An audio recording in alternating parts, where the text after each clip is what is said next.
970 WGTK. 970 WGTK gives you Let's Talk with Dr. Stan Frager. From relationship problems to family feuds, he's got all the advice and expert help you'll need.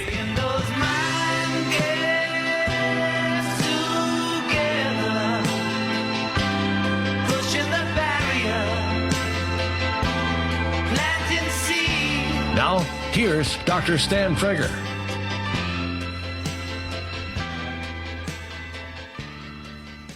Hello and welcome, everyone. Nice to have you with us. I'm psychologist Stan Frager, and every Sunday night, this is our time together. Had a very interesting first hour, and I expect this one to be as good or better yet.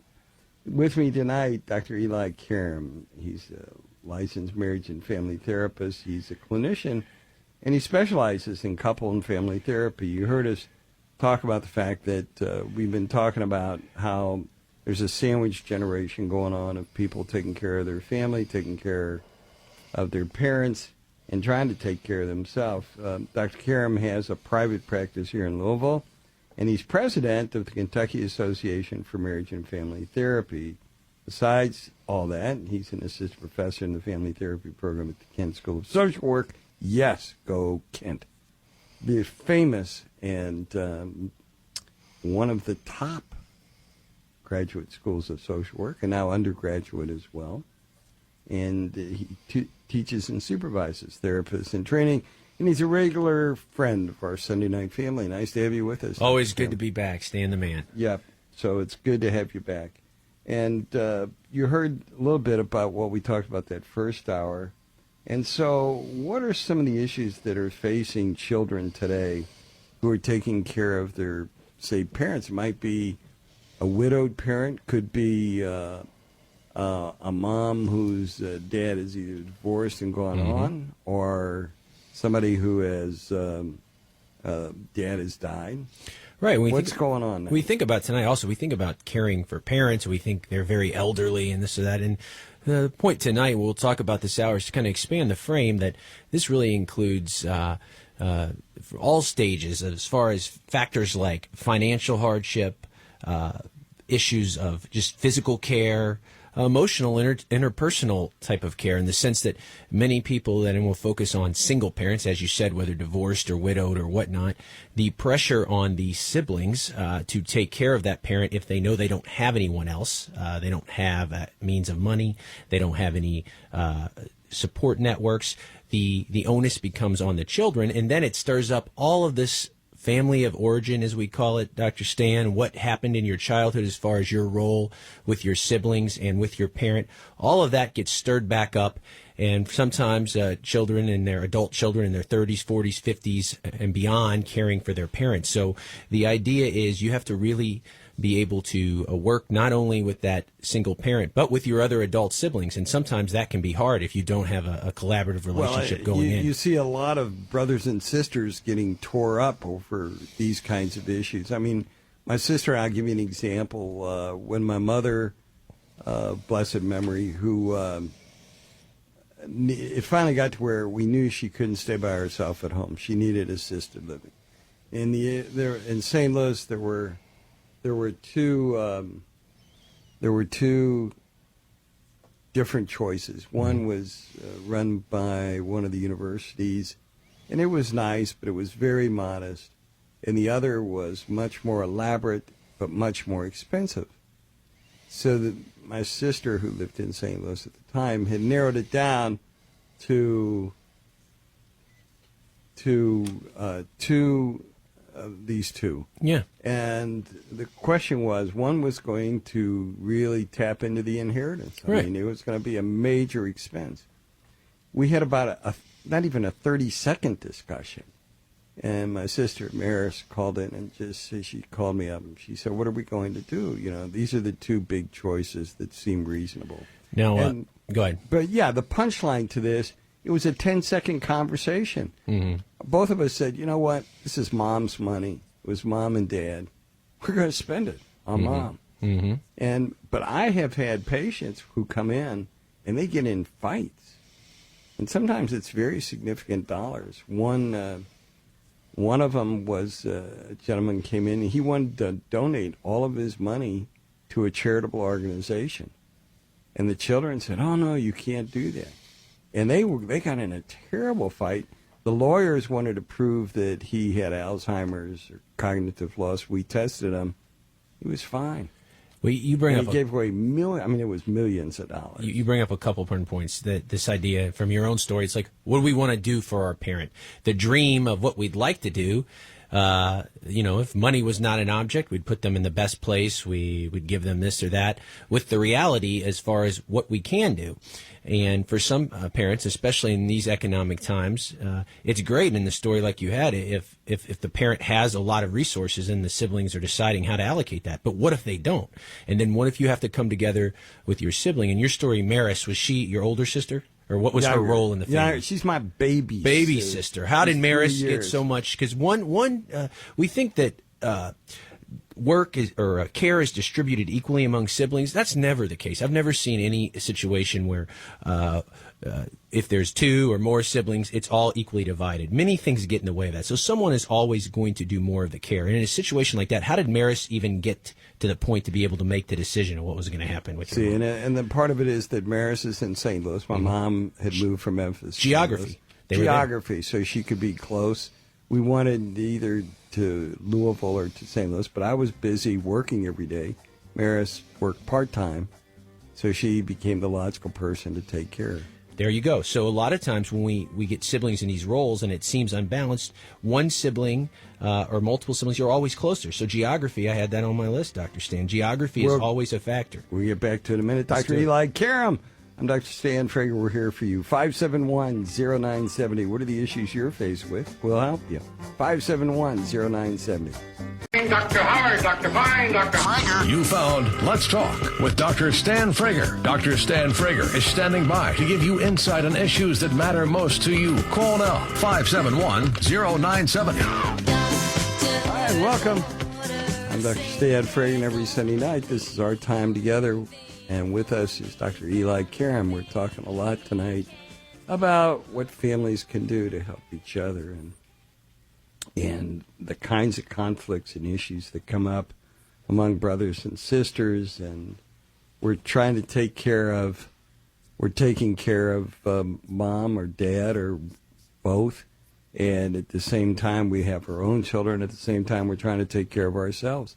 And that puts a lot of stress on everybody. And sometimes it gets very contentious, doesn't it, Dr. Karam? It gets really angry. Well, it sure does, especially when you can't agree on what you want for that parent. Specifically, tonight we're talking about when you have one or more siblings and you're trying to take care of a single parent. So we said before the break, geography is really important, Dr. Stan, and that the person that is physically present, the adult child, is probably going to be there more to see the day-to-day workings of that parent, to really know what their world is, what type of shape they're in as far as physical, financial, and that. But what happens when mom or dad has some money to leave, and one of the children says, I've been taking care of mom night and day. You've been in Florida basking in the sun.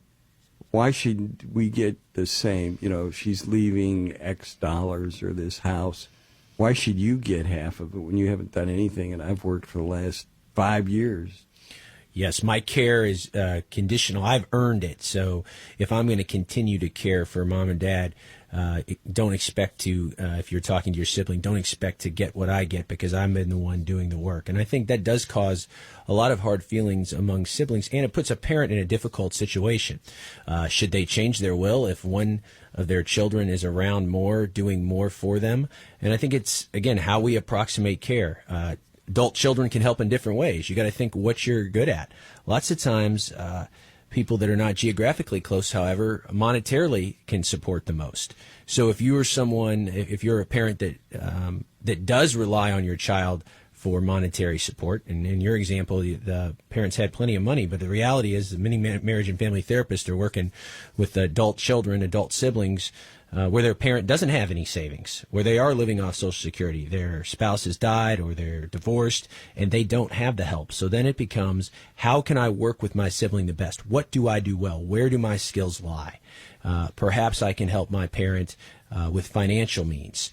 Perhaps I can help my parent on the day-to-day as far as logistical things, helping them around their house or apartment, getting things done with them. Perhaps I'm just a very caring person and I can meet their interpersonal needs and I can bring my grandchildren or my caring spouse around them. So you have to sit down with the siblings. And this is not a one-time talk, Dr. Stan, like you said. We're talking, when we say sibling, we're talking about adult children. Adult siblings. So mom could be 70, which means the children could be 45 or 50 easily.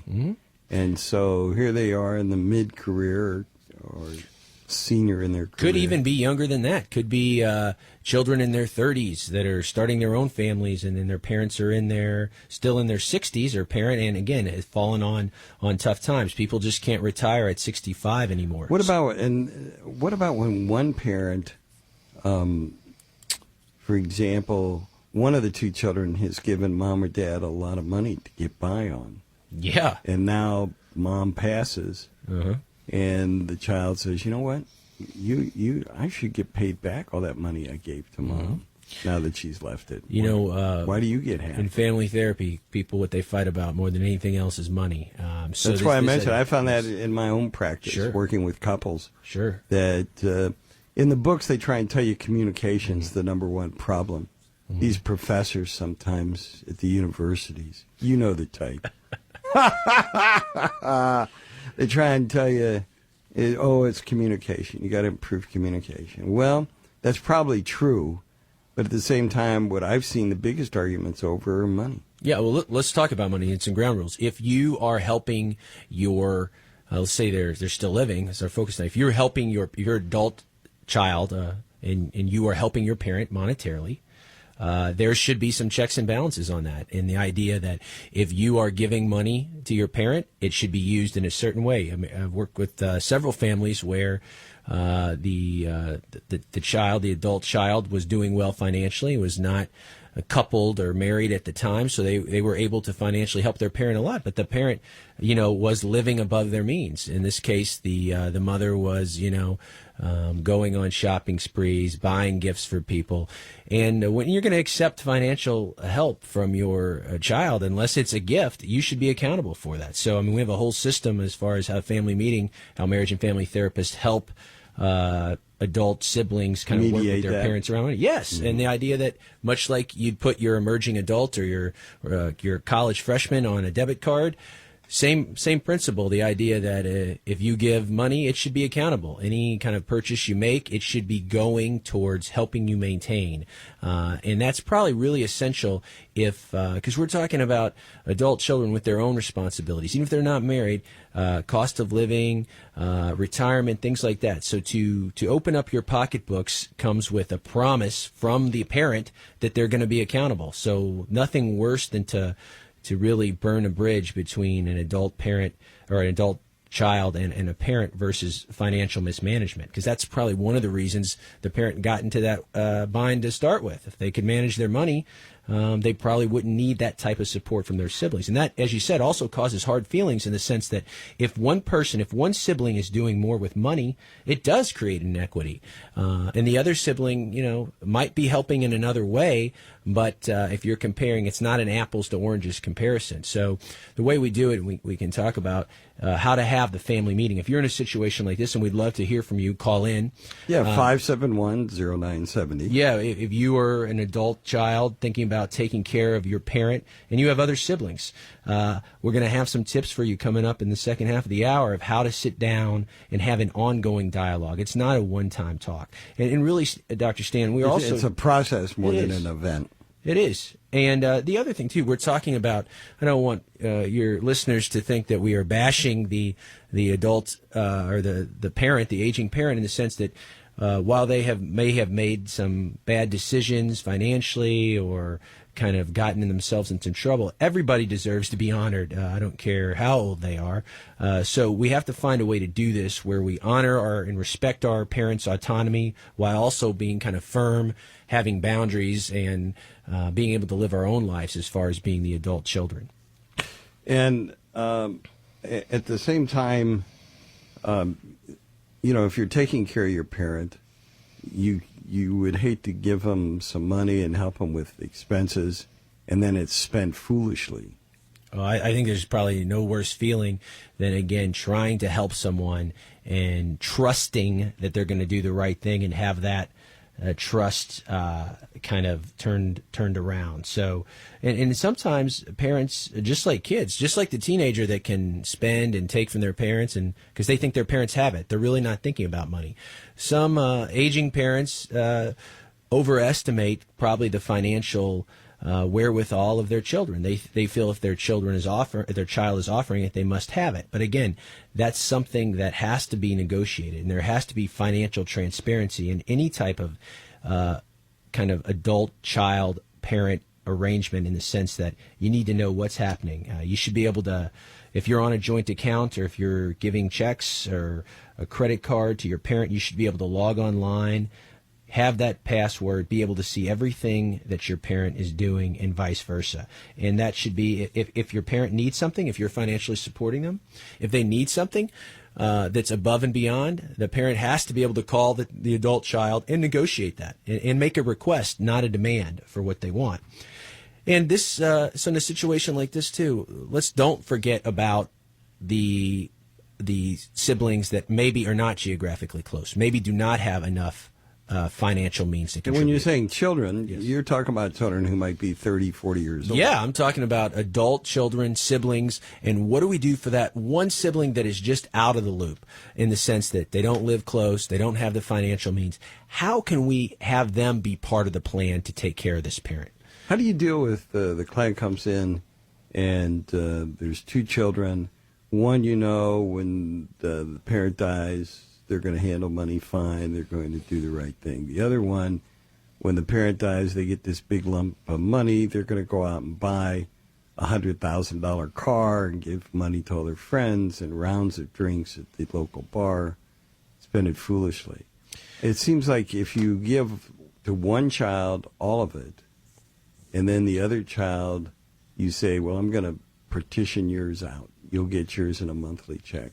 Now you set up a situation.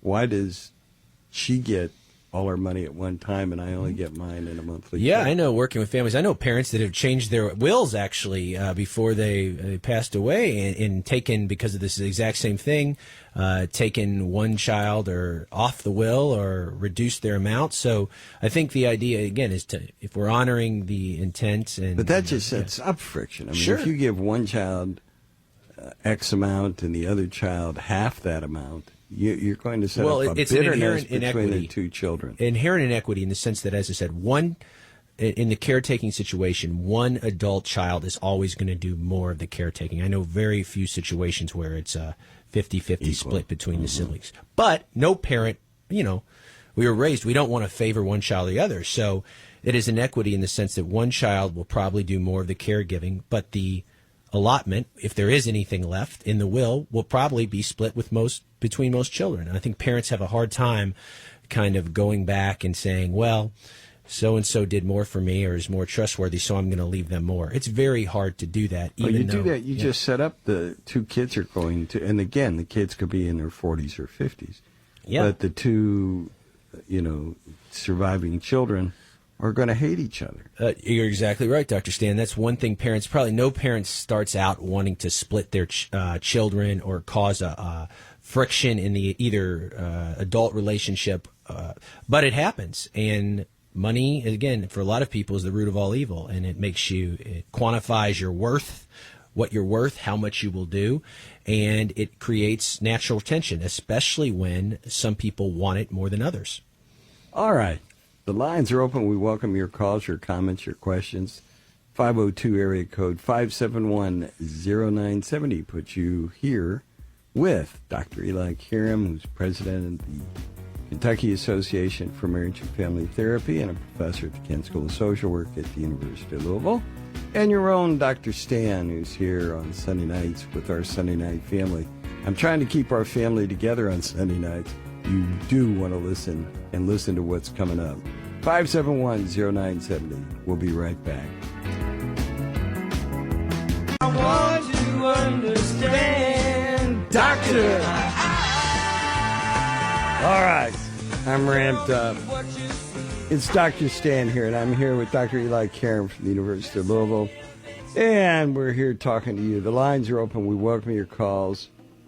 See if we can't give away some stuff in the process. All right, let's start with Jeremy. Jeremy.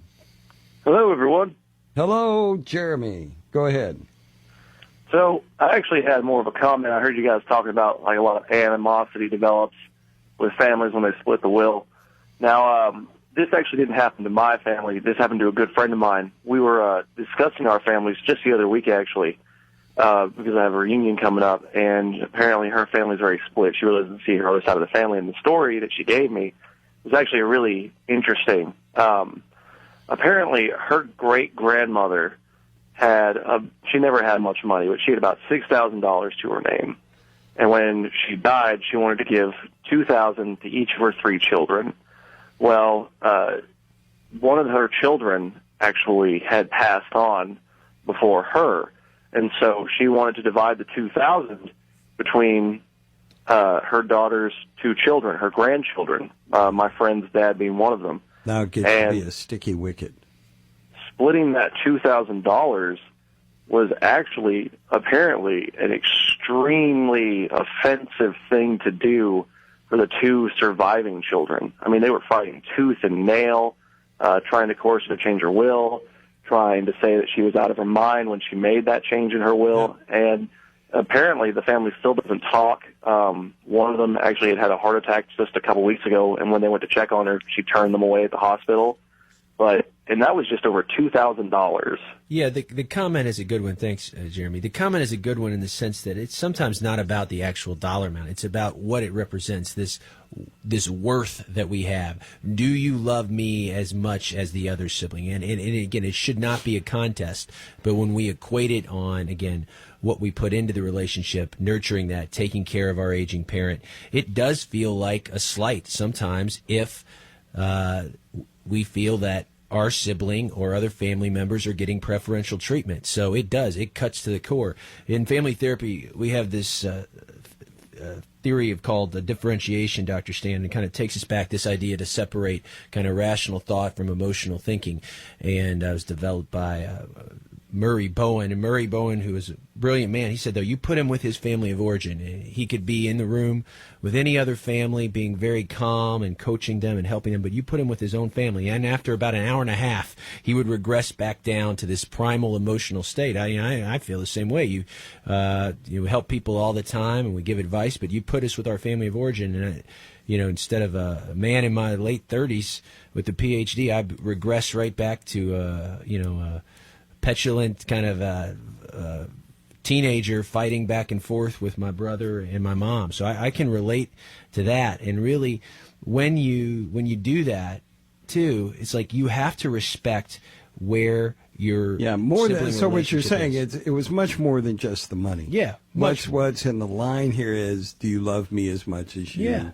Shouldn't you love me, your own child, more than your grandchildren? And when you're sitting down to talk to your sibling, Stan, it's like, you sometimes view them as it was in your family of origin. You got to realize if you're not up to date with your sibling as far as who they are, what they've become, you can't assume that they're that same person playing that same role. So one of the tips is you have to, for these difficult to engage siblings, if you are trying to orchestrate how to help your parent and you need help from your siblings, and you have someone that you think is reluctant or on the outskirts, a brother or sister, you got to really get to know them again. And you got to look under the surface to see their strengths and honor them. Because if you're viewing them as the black sheep or the person that never did enough or was never good enough, that's not going to exactly entice them to get on board. So you got to find what we call their understandable part. You have to find the pure intention. And instead of telling them and bossing them around, maybe like you did in your childhood, you got to ask them. It's much easier. It's harder to turn down help instead of saying, you never do this right or do more of this. How do you want to help? I'm really overwhelmed here. I'm really feeling like I need your help. I know that you've been on the outs, but I need your help. I'd value any contribution. How can you help me with mom? How can you help me with dad? And if you come at them that way, there's a much better chance you're going to engage them. Be able to work it out. Yeah. I wanted to say something else really quick that we haven't mentioned, but it's very important. If you're going to help your parent, and you're in your 30s, 40s, 50s, whatever, you got to check that out with your significant other or spouse. We have this loyalty rule in family therapy that says the family that you make, i.e. your family of procreation, you, your spouse, your children, that trumps any loyalty you have to your family of origin. It does not mean you can't love your family of origin being your mom and dad. Yeah, with the family that you grew up in, exactly. So if you're going to give money or time or resources to your parent, you better be sure your spouse is on board with that. And if you do that without consulting your spouse, I can tell you that's going to create an imbalance. That's going to create some hurt feelings. And instead of big having problems. Well, sometimes it can be you're giving it to nieces, nephews. In other words, before you get out of that spectrum of their own children and their spouse, you want to check before you start giving it away. Not only do you want to check, you want to make sure that is completely transparent, and you want your spouse on board, because the last thing you want is to have your spouse feeling burned or that you did not consult them before you make a significant contribution of money, time, resources. There you go. Jeremy, great question. Just for calling in, let me send you a $25 gift certificate to Veronese Restaurant. Sounds delicious. It sounds good, doesn't it? It's a wonderful restaurant. John Veronese, amazing chef. And enjoy dinner there, and tell him Dr. Stan said hi. Absolutely will. Thank you very much. All right, buddy. Bye-bye. Bye. 571-0970 puts you right here. 571-0970. And let's go to Nancy. Hello, Nancy. Thank you for waiting. It's Dr. Stan. Hi, you're welcome. I just want to comment. My mom had congestive heart failure, so she was sick for about 5 years before she passed. And there's 5 kids in the family, so we thought my dad was doing fine. He never asked for help, and we were there, definitely if he needed something. But it was mainly in the last 2 years that he still didn't ask us for help, but my brother noticed he needs help. And so we all just kicked in. Each of us took turns staying with my mom and actually we even offered to go to grocery shopping for my dad, and he goes, no, I'll do the grocery shopping, you stay here. And he would be gone for a couple hours, and we think that he just enjoyed having that break of, just not being home all the time. He had to get out. But luckily, there's 5 of us, so we all, except one brother, he lives out of the state, but he'd call a lot, and he would come out and visit. So and what what is the main issue for you, Nancy? Pardon me? What is the main issue for you?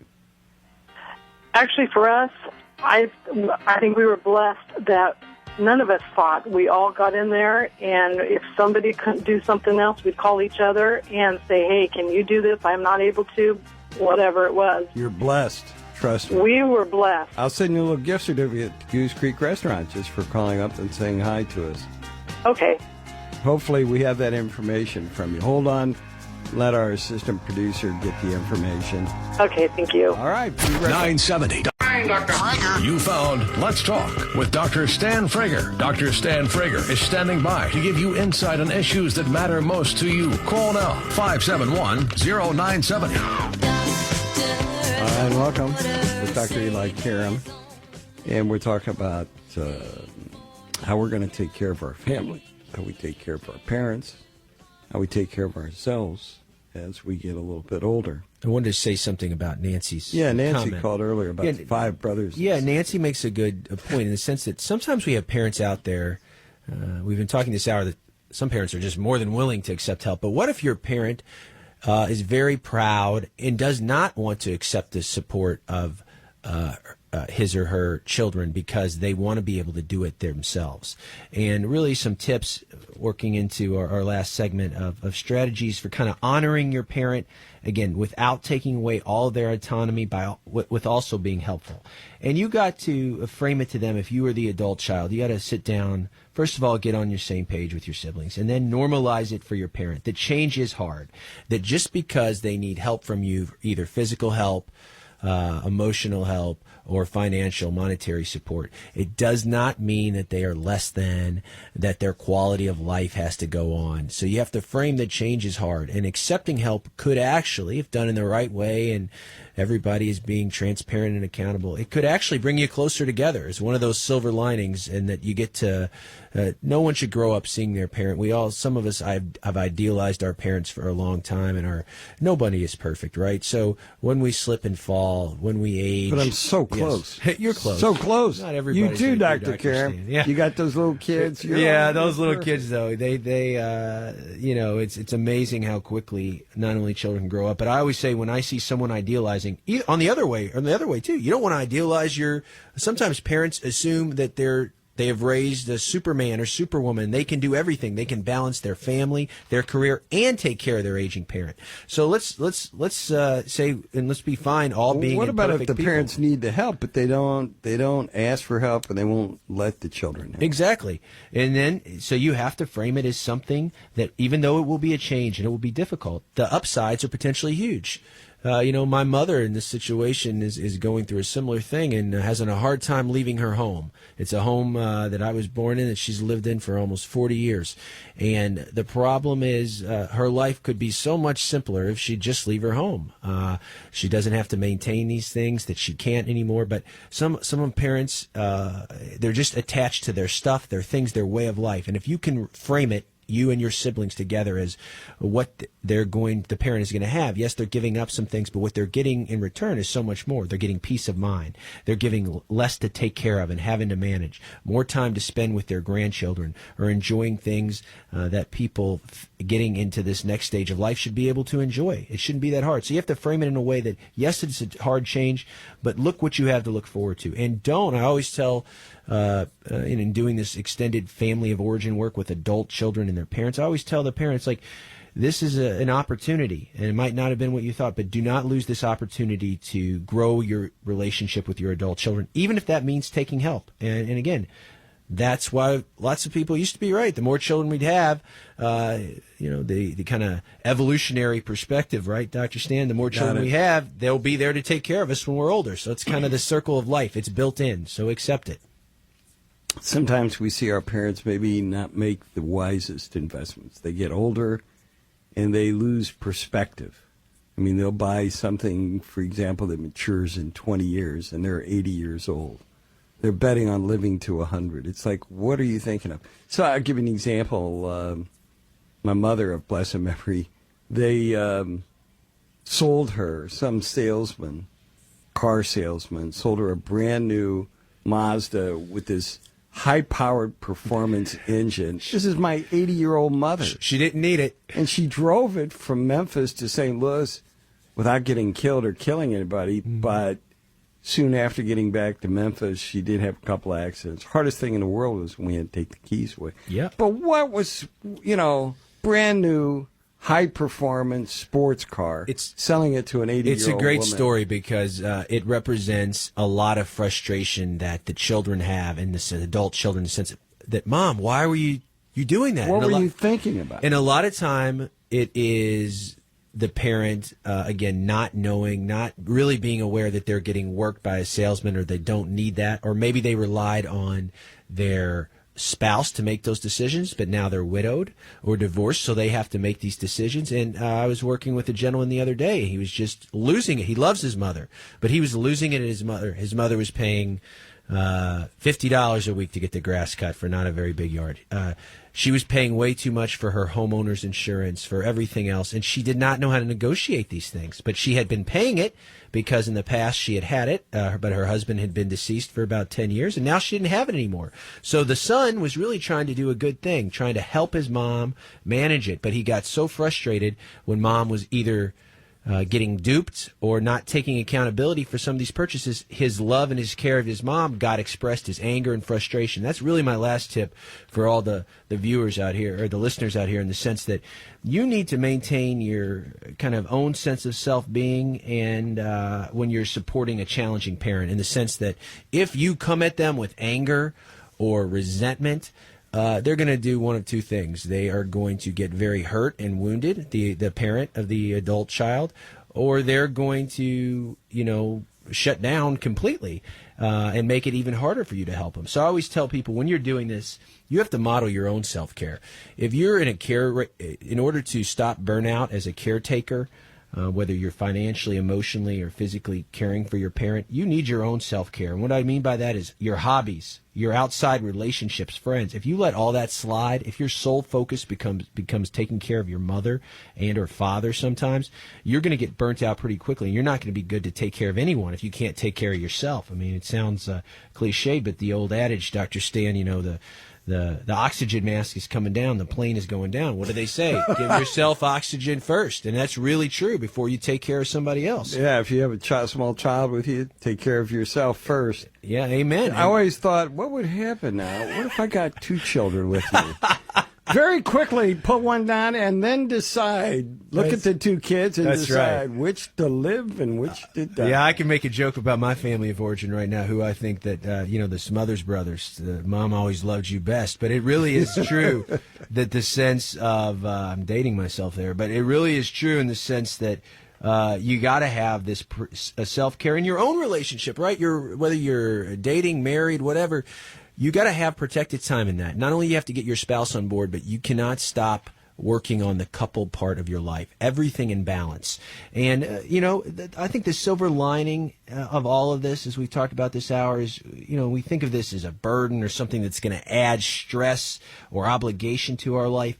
But to me, in doing some of this really reparative work as a marriage and family therapist with adult siblings and their parents, it can do a lot of things. If it's done right, you can really honor your sibling, and instead of not knowing them, you can come together to support your parent. And even if you've had a conflictual relationship, I mean, you were telling me on the break that you and your sister growing up didn't always have the best relationship, but really came together after as adults. We left the house as adults, our whole adult life. And she and my wife are my 2 best friends. And that's a beautiful thing. And if you can do that, and I have hope for, again, marriage and family therapists see people for strength and health. They don't psychopathologize or look for illness as long as it's and not to staring cast in the face. blame. It's like, how are you going to live a fuller, happier life? That's right. That's right. And you can repair a lot. You can balance the ledger. And you can honor everybody, as I said. Honor the intent under the action. So if you do it right, you get to see your parent kind of age and hit this next phase of life with honor and dignity. And you can repair a relationship with a sibling. And that's really what we're all shooting for. So Exactly. I hope your listeners out there can take Use that. that. Exactly. By the way, if you want to reach Dr. Karam, www.elikaram, ELIKARAM.com. Like AM radio, my friend. There you go, AM. You got it. ELIKARAM.com. Remember, you can go to Frager.com, Frager. Click on Tips from Tony and Dr. Stan. We thank Tony Safina, and the information about Dr. Karam and how to reach him and his website are all up there. So check it out, and we thank Tony for that. And speaking of honoring, by the way, our producer, Michael McBride, and major assistant producer, Paul Boone, with us tonight, and Kristen Garrett, and then our board operator, Tom Mitchell. Thank you, Thomas. Appreciate that. Always good stuff. The program director here at Salem Communications, David Reichel, always a tremendous help to us. And as I mentioned, Tony Safina is a terrific media researcher. If you're doing something that requires research, check out Tony. We thank him. And be sure to what do they call it, like you or something, on Facebook. Just check out Stan Frager. You'll see one with a cartoon. That's our show on Sunday nights. Like us, and we send you all kinds of neat stuff and good information. So check that out as well. Coming up, by the way, Jim Coyle with Resistance Radio. And Jimbo, the man is ferocious. I tell you, calling a Resistance Radio, you got it right. So, Dr. Karam, we got about a minute left here. What do you got coming up? Oh, we got a lot of things coming up. You can, first of all, really happy to be a part of the Kent School of Social Work and the University of Louisville for the last 5 years. So I got a big, you give me, I always think about being part of the Sunday Night Families. When I came back to Louisville, I was born and raised here. Dr. Stan gave me my first opportunity. So it's the end of my 5-year journey at kind of University of Louisville as far as tenure decision. So I got that coming up, and really great things coming up with the Kentucky Association of Marriage and Family Therapy. You can check us out at kmft.org, and you can catch me on TV, so it's not a competitor of yours, Steve. Yeah. You can catch me, answering viewer calls and talking about family and relationship help pretty much every Thursday on Wave 3 Listens with John Ramsey. So it's a great opportunity, All right. too. So that Dr. Karam, he's everywhere. Next week, by the way, we'll be discussing how you should always have someone with you when you go to the doctor. Didn't talk about that. It's true. But do it. Also, we have a counterintelligence specialist who's caught over 80 spies. Should be really fascinating. And they'll both be visiting our Sunday Night Family next Sunday from 8 to 10. So I hope you'll join us then. It's always a very special time. Dr. Karam, thank you so much. Thank you, I'm my Dr. friend. Stan Frager. Until next Sunday night, take care. Comedy.